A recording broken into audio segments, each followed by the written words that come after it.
Hi, everyone. I'm Michael B. Thank you for taking the time today. I really appreciate you being here. This is the Anatomy of Modern Romance Scams, a podcast series where we break down how these scams really work, how trust gets built, how manipulation happens, and how people are pulled into financial traps before they even realize it. I know this because it happened to me. My goal on these podcasts is simple: to pull back the curtain and expose how these scams work so you can recognize them before they recognize you. Today's episode begins with a question that changed the course of a historic trial. During the Nuremberg trials, Hermann Göring, second only to Hitler in Nazi Germany, was asked a devastating question. After everything that's been revealed, all the evidence, after everything the world has seen, and it's very graphic, the question was, would he still follow Hitler? Now think about that for a moment. Any rational person would say no, but Goring didn't. And that moment sealed the fate of Nazi leadership. Now you might be wondering, what does that have to do with romance scams? Well, the answer is something I discovered the hard way. And it has everything to do with what I call emotional commitment. In episode 8, I mentioned that we would be returning to the mechanics of what actually happened to me, the steps, the patterns, and the signals that you should watch for. Those are incredibly important, not because your situation will look exactly like mine, but because these scams follow patterns. Recognizing those patterns can help you get out, or be better yet, avoid getting involved in the first place. We'll get there. But if you will grant me a little latitude today, I want to connect a major dot that became very clear to me last night during one of my well, one of many sleepless nights. And if you're involved in one of these scams right now, those sleepless nights may already be happening to you. And we'll talk about those in greater detail in upcoming. Last night, I watched the movie Nuremberg on Netflix. I'm going to try and not spoil the movie for you, but there's a moment in that story that really struck me.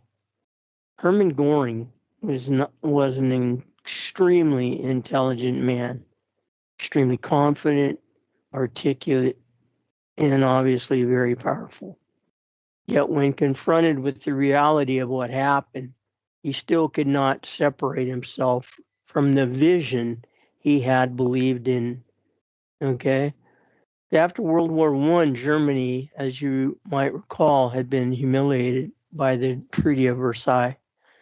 Many Germans believed deeply that their nation could be restored, rebuilt, made powerful again. And for Göring, that vision became everything. And when someone becomes emotionally involved in a vision, whether it's national pride, a movement, a relationship, that vision can begin to override logic. And the examples are all over.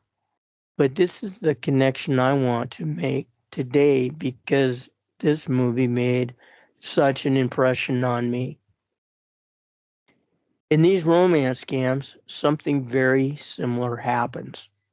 The victim isn't chasing yachts or luxury cars or private planes. Now, some of those conversations will take place. Yes, they did. Okay. In my case, however, the vision was something very different, and yachts, luxury cars, private planes disappeared. In my case, the vision was something different. It was the idea that we could build something meaningful together. I'm going to try and hold it together for you. But this vision was a place for our families, a place for our friends, everyone that we loved, where they could be with us and share life together, not share texts, how you doing, but walk across a few steps and knock on their door and go, hey, mind if I come in? I missed you. I love you. I want to talk. So a place for our friends, our families, something that would outlast us. When we passed away, it wouldn't just be sold and look like we'd never even been here on earth, never even owned that house. Everything would look different. That vision was powerful. It was emotionally compelling. And when that emotional attachment becomes strong enough, something happens that I call the attachment override model. The attachment override model. It's a moment when emotional attachment begins to override common sense. Really, it overrides skepticism, it overrides logic, it even overrides intelligence. It's not weakness, and I'm not a psychologist, but to me, that's human psychology. And that's exactly what these scammers exploit. These conversations don't start with money. They don't start with love. They don't start with romance. That ladder gets built step by step. They start with an attachment. They start with a connection, and they start with trust. Trust is a huge, huge word.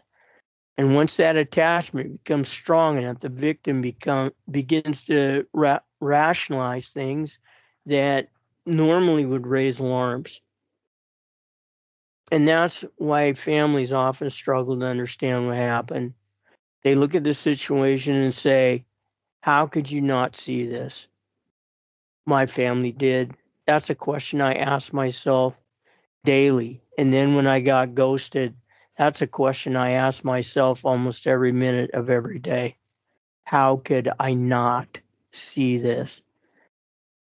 But from inside the emotional relationship, the situation looks very different. The vision becomes stronger than the warning signs. And that's why I'm asking families, when you're trying to understand what happened to your loved one, approach it with patience. Initially, there will be anger, frustration, and belief. And that's just a few of the adjectives that are going to take place. That's normal. But remember something very important, please.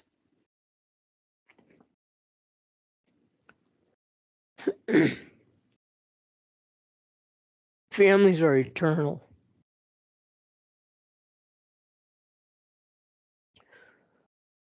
Relationships that are damaged by these scams can be repaired, and healing can happen, and forgiveness can happen. But understanding why these happen is one of the first steps toward that healing, and understanding how this can happen is one of the first steps toward that healing. So if you have the opportunity, I would encourage you to watch the movie Nuremberg.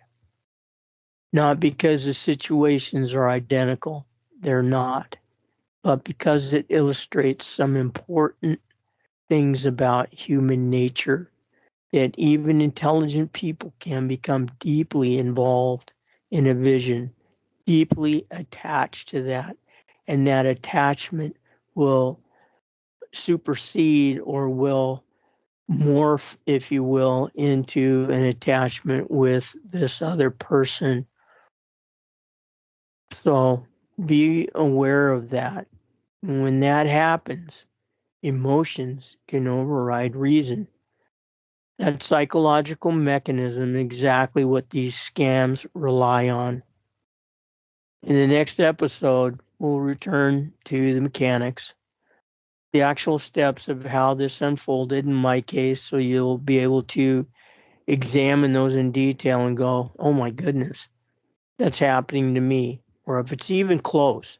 I mean, if the shoe is even close, please recognize that you're in danger. All right? Because once you see those patterns, you'll begin to recognize them much earlier.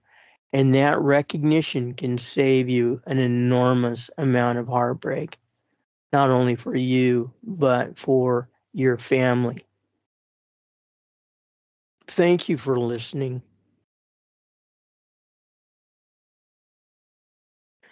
For spending a few minutes with me today, and for spending this time with me in other podcast recordings. This has been the Anatomy of Modern Romance Scams. If this episode helped you better understand how these scams work, please consider sharing it with someone you care about.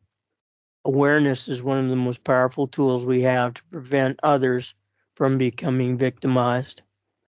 Join me next time as we continue breaking down how these scams unfold step by step and how the financial trap begins to become even more serious. Until then, stay aware, stay protected, and always, always stay safe. I'm Michael B.